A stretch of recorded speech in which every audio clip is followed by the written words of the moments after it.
Sports Close-Up. Today we are doing Allegheny Women's Lacrosse. We have the head coach of the women's lacrosse team, Ashley. Thank you for coming on. Thank you for having us. And also we have the assistant coach of the women's lacrosse team, Heather Coppola. Ashley, let's start with you. Why don't you give us your background, where you were born and raised and so forth. Sure. I grew up in Wexford, Pennsylvania. Played at North Allegheny High School. Started playing in about the 7th grade. I was fortunate enough to have my college experience at Allegheny College.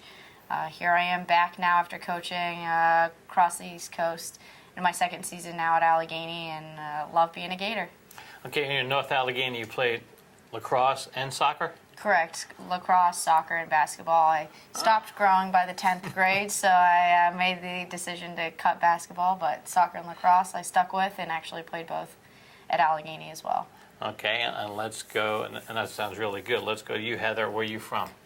Originally from Oswego, New York, Okay. so around the Syracuse area.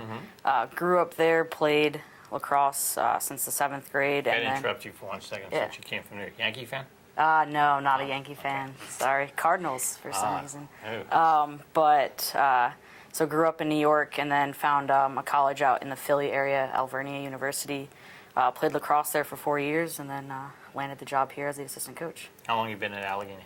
This will be my 2nd year. So you both came at the same time? Now, Ashley, did you hire Heather, or?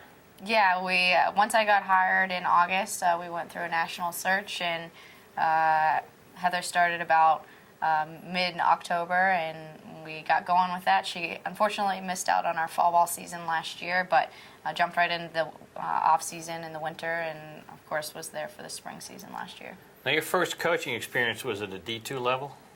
Head coaching, yes, Division II. Division II, and that was where? St. Michael's College in Burlington, Vermont. Okay, right. What made you decide to go? I know you're at your alma mater, but some people would say you were at D2. Why'd you go down to D3? You know, it's funny you say down because a lot of people like say to that. things Yeah, down. But, yeah. you know, the priorities are just different everywhere. I loved my Division II experience. It has a great academic as well as athletic balance, much like Division III. I think the difference with a Division III student athlete that you'll see is they're way more involved in the outside experiences that the college offers, be it sororities, community service, student government, and I really enjoy watching our student athletes thrive in that. So it was special for me to get to return here, and then obviously it being my alma mater, I couldn't pass up the opportunity to apply for the position. I was fortunate to be the hire. So it was a slam dunk when you saw Allegheny's job open. You figured, that's where I played, and I loved the school, and I want to get back there. Absolutely. It had always been on my bucket list to return to Allegheny. I didn't think it would be this soon. You got a bucket list already. Young ladies already got a bucket list. I do turn 30 this year. But, Oh, I feel so bad. it had been on my bucket list. I didn't think it was going to happen this soon, but I'm glad to be back here, and it's exciting because the program is really starting to take a turn and become a consistent threat. So we're pretty excited about the place we're in right now with the program. Heather, why did you apply for the assistant job here at Allegheny? I went to a liberal arts school as well, pretty small school. Saw the job opening, kind of did some research on the school in its 20th year as a program. So it kind of fit everything that I was looking for when I was starting my college search process as a high school student. So it kind of was a good flow into my career path as a coach. So a school that's strong academically, a focus in athletics as well. It's a big importance here, I think. So just seeing that there's a new coach coming in as well. So when I talked to Ashley a little bit, our mindsets kind of matched up a lot. Looking to build a strong program and make sure that the girls are involved in not only just lacrosse here, focusing on their academics, but involved in community service and a whole bunch of other activities as well. Okay, you guys talked about the mindset being the same, and that's got to be important with a head coach and an assistant coach relationship. Let's talk about lacrosse itself. People are telling me it's the fastest growing sport in America. What's making it so popular? I think lacrosse is actually the oldest sport there is, created by the Native Americans. It's the oldest sport, but it's quickly taken off in its popularity.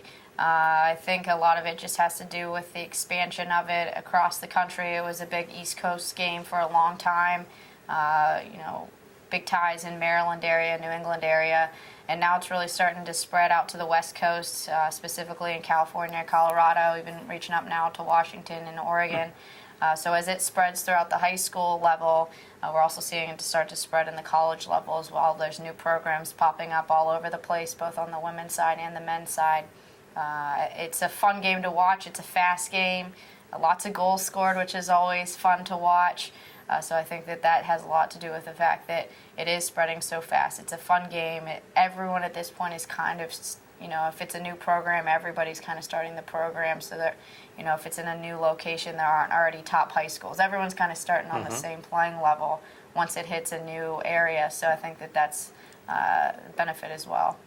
I know, you're from New York, and I'm originally from Long Island, and that Long Island, lacrosse has been there forever. It's been there a long, long time, and I know schools like Boston College and so forth used to go in and still go in and recruit there. Where is your recruit? What do you guys recruit? Everywhere? We're kind of all over the place. I would definitely say that New York and towards the Philly area, New Jersey, is definitely my recruiting area. We're finding a lot of really good girls out in the California region. California's growing at a crazy rate. You said it's the fastest growing game. California's definitely proving that. So you're getting those girls to leave that sunshine. Come put up with the snow. Come to and everything. Midfield. Give them some different life experiences. We have one California girl on the team right now. Going to have another one next year. So we're looking to grow. But we look for girls from all over the country. We have 9 states represented and 2 countries. So we're definitely looking for girls from all over, and I think that's what's the greatest thing about lacrosse is that it is everywhere. It's a lot of different sports mixed into one. I would say like basketball defense is really key. If you're a good soccer player, typically you can correlate into a great lacrosse player. So I think that's why it's growing so fast as well, is that every single sport kind of mixes together with lacrosse, with the offense, the defense, and then just mixing it together. And like some other sports, you need great hand-eye coordination, obviously, to play lacrosse, correct? Okay, let's look at your type of program you guys want to build here. You guys want to build a constant winner here at Allegheny where you're in the playoffs and people looking at Allegheny like, wow, that's a tough lacrosse program to beat. Yeah, I think last year we really proved ourselves that we are a top conference competitor. Preseason poll, they voted us as second, also getting 4 number 1 votes. So I think the conference is now recognizing that we are a top dog and we want to keep that position. And now we're starting to challenge ourselves to not only be a conference competitor, but a regional and a national competitor as well. Obviously, one step at a time, but this year we loaded up our non-conference schedule with some big regional competitors. Next week we'll travel down to Orlando to take on some top national teams as well, so it gives us a fair chance to see, we're really sitting with things, and if we can be one of those big dogs, not only locally, but regionally and nationally as well. So in this area, you already have come back from playing those top teams. Why is that important to play upper-level teams? What does that do for your program? Yeah, I think it just really highlights, where our strengths and weaknesses are. Lacrosse is a very fast game, as you had mentioned before, and if you're not the quickest of teams, you got to kind of sort out strategies how you can hide that. And I think that we've done some nice work last year and this year, putting in some new offensive and defensive strategies. So I'm interested to see how we match up with some nationally ranked teams next week. I think it'll be a good test for us. And win or lose, you can always take something away from it, and I think that's where we are really with our non-conference schedule this year is obviously we want the wins, but let's make sure we're also learning something so that when we do hit conference play, we found our stride and we're peaking at the right time. Heather, what is your responsibility as assistant coach? Ashley and I kind of, we split all the tasks, so I wouldn't say that I'm mainly in charge of one specific area. We definitely bounce ideas off of each other. I would more specifically say that I work with the goalies, so making sure that they're at the top of their game. We have 3 goalies that are fighting for starting spots every single day. So wow, that's good. Yeah, working with them and making sure that they're at the top of their game when it comes to playing, especially in the NCAC, making sure that we're making those saves. And then I would say I'm also in charge of the midfield. We have a great midfield rotation, so we make sure that we have fresh legs constantly. That's really important, both on the offensive and defensive side, that they're not dying out there. So making sure that they're quickly rotating in, and we have 5 great ones. So making sure that we're at the top of our game on both ends of the field. Let's talk about that, Coach. 2 halves in the lacrosse game is at the college level, correct? And how long does it go each half? Each half is 30 minutes long. Play stops on the goals, and then in the final 2 minutes of play, clock stops on every So whistle. besides that, it's constant. How do you make a sub during the course of the game? Sub on the fly, much like hockey. So Okay. Coach Coppola had mentioned earlier that there's multiple games that kind of tie in, and the substitution is a lot like hockey. The transition game's a lot like hockey. People are flying in and out. We don't necessarily run midfield lines per se, but we definitely have our, if we need a more defensive group, we know who those players are, and if we need a more offensive group of middies, we know who those ones are as well. So kind of similar to hockey lines in that sense as well. You guys play your home games where the football field is, correct? Yep. You guys play in the afternoon, night, different times? Typically, if we're playing a home game on the weekend, it'll be a 1 p.m. start. Weeknights, we're fortunate to have lights up at Robertson, so we can play some night games. It really just depends on where the away team's traveling from this year. We are playing quite a few night games, so we'll have a 7 p.m. start. Otherwise, we're at 4 p.m. And is it free? Yes, it is free. Yeah. So I would invite all the people that in Crawford County that want to come out and see some good lacrosse, come up to Robinson Field and watch the Allegheny women's lacrosse team, correct? Absolutely, yes. You get much of student body coming? We do actually. There's 3 spring sports that are home on a pretty regular basis: softball, baseball, and lacrosse. So we do get a lot of attendance from that. More so towards the end of April, and the weather clears and students are ready to get back outside. Last year we had a couple hundred people out to one of our major conference games. We had a bunch of alums and families back for our big 20-year celebration, so that was pretty cool to see that the stands pretty crowded. And then for our playoff game in May, we had a pretty nice crowd as well. Tons of professors, staff, faculty, students, and whatnot, so it was pretty neat to see, and it definitely gets the team pretty amped up to see all the support. And you can follow the Allegheny lacrosse team on the website, which is? AlleghenyGators.com. Yep, and you can go right there and follow. And in fact, your home games, too, are a simulcast. I think you can pick those right up on their website, too. Yes. Yep. Right, which is a neat feature. Second year as a coach, you're starting to bring in your own players, both of you. Obviously, you were left with some players when you took over the program. What do you guys look for? What type of player do you want to bring into Allegheny? Aggressive, quick? Sure. I think athletic would just be the first thing we're looking for is someone athletic. We don't necessarily recruit by position unless it's a goalie. That's kind of the special position. But aside from that, we're looking for someone that's athletic, hardworking. We do a lot of background work as well to find out from their coaches, are they coachable and whatnot. But the big part for us, I think, is when they actually come to campus and do their official overnight visit. We want to see how they tie in with the team. Team chemistry is really huge for us, and we made a big culture shift last year in making sure that the team's first. Yes, we want to win games, but most importantly, let's make sure we're doing it together as a group and we're having fun.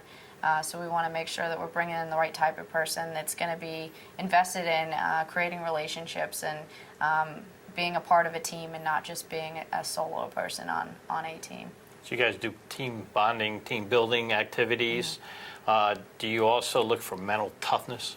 When you're looking at a player, you want them to be mentally tough besides physically tough? Absolutely, especially with this generation. You see a lot of kids that don't really know how to lose. They don't know how to make a mistake and bounce back from it. So we definitely talk a lot about mental toughness, self-talk.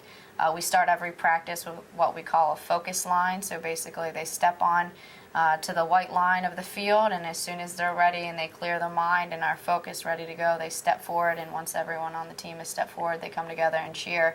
But essentially we're asking them to put everything aside, be focused for the game, for that practice, whatever the case may be, and have that mental toughness in that hour and a half practice, or whatever the case may be.